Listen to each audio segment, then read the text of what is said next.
Hello and welcome to this video about Donald Solomon, a former police chief from Pennsylvania who got caught in a corruption case that involved drug trafficking and extortion. In this video, we will delve into the intricate details of the case involving Donald Solomon, the former chief of police in East Washington, Pennsylvania. Since his initial arrest in 2011, this case has garnered considerable interest and sparked debates. The charges against Solomon included drug trafficking and extortion, which he committed while exerting his position of authority as a police officer. The nature of Solomon's actions was especially reprehensible, as he abused his authority and violated the public's trust by engaging in criminal activities. As per court records, he had actively sought to shield drug dealers who were, in reality, undercover agents and had demanded monetary compensation in return for his protection.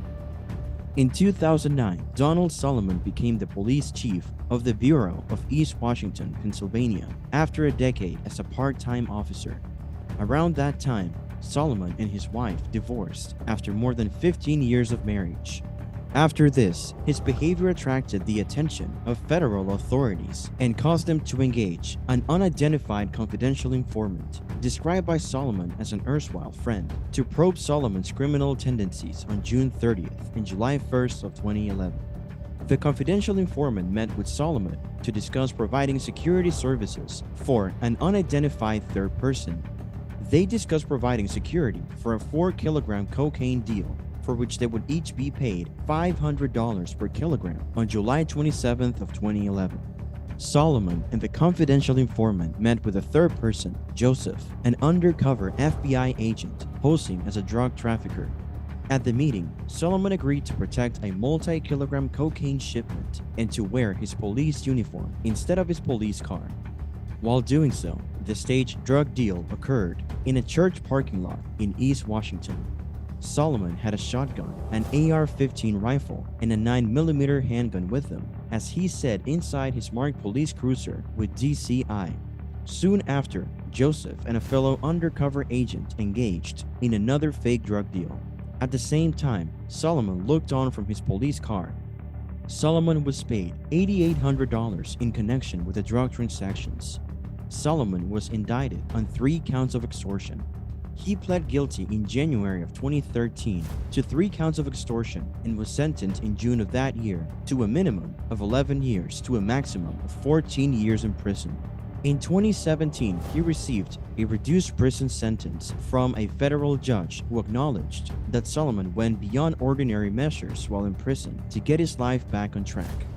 In addition, he had issued warnings of causing damage or even killing anyone who attempted to obstruct his illicit operations, indicating a complete disregard for the well-being of those nearby and the legal system. The fact that Solomon held the highest rank within the police department intensified the surprise and concern surrounding his criminal behavior. As a law enforcement officer, Donald Solomon had responsibilities to uphold, such as preserving the rule of law and ensuring the safety of the people.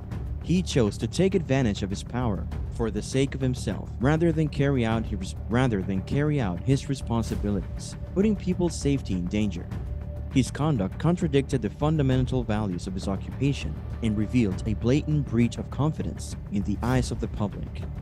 The arrest and conviction of Donald Solomon underscores the importance of ethical conduct.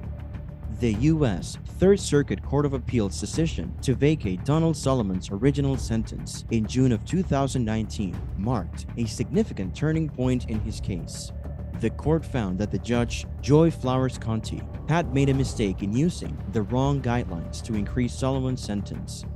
Where related to the amount of money involved in the extortion scheme, Judge Conti had used an approach that applied to fraud cases, which allowed her to increase Solomon's sentence based on the amount of money involved.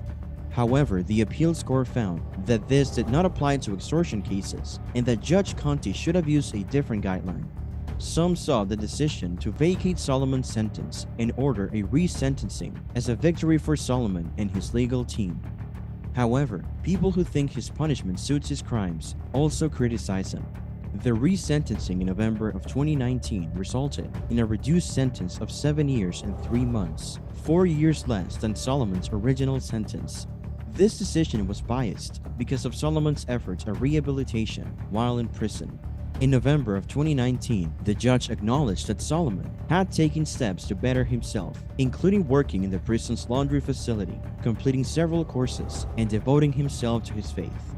Solomon's attorney, Eliza Long, told the court that her client had done wrong when he consented to participate in the FBI sting that led to his detention. She explained that Solomon had been struggling financially and had made a mistake by agreeing to participate in the illegal scheme. However, Long emphasized that Solomon had made commendable efforts to turn his life around since his arrest. She provided documentation of his engagement in several educational and vocational programs while incarcerated and his religious devotion. The judge considered all of these factors and ultimately reduced Solomon's sentence by 4 years. This decision acknowledged Solomon's progress in his rehabilitation and recognized the potential for him to continue on a positive path upon his release from prison. Overall, Solomon's case highlights the importance of rehabilitation and second chances. Solomon demonstrated to the court that he would turn his life around and be a valued citizen of society again by improving himself while in prison. The resentencing of Donald Solomon provoked a range of reactions from different parties involved in the case. While some of his friends, family members, and supporters asked for mercy and urged the judge to consider Solomon a person, others criticized his actions and called for a stricter sentence. The Reverend Michael Roach of Trinity Bible Fellowship, where Solomon had become active, spoke in support of Solomon, saying that he knew him as a good person who had made a mistake. He urged the judge to show mercy and consider Solomon's progress in his rehabilitation. However, other individuals argued that Solomon's actions as police chief had betrayed the public trust and damaged the reputation of law enforcement. They believed that Solomon's punishment should be proportionate to the gravity of his transgression and that he should confront the repercussions of his conduct. The case of Donald Solomon demonstrates the difficulties in detecting and preventing police corruption, especially when it involves covert and illegal actions. It raises worries about the amount of dishonest police personnel who may still be working unobserved, emphasizing the critical need for more effective ways to prevent and combat corruption inside law enforcement institutions. Furthermore, the case highlights the significance of accountability and transparency in policing and puts an emphasis on the necessity of effective oversight mechanisms to regulate police behavior. Last but not least, the case raises moral and ethical issues regarding the place of law enforcement in society and the principles that need to direct its activities. It highlights the value of upholding honesty, integrity, and professionalism, as well as the importance of prioritizing the betterment of everyone over one's self-interest. Thank you for joining us on this journey. We hope that you enjoyed this video and found it informative. To stay updated with our latest content, please subscribe to our channel and hit the notification bell to be notified when we upload new videos.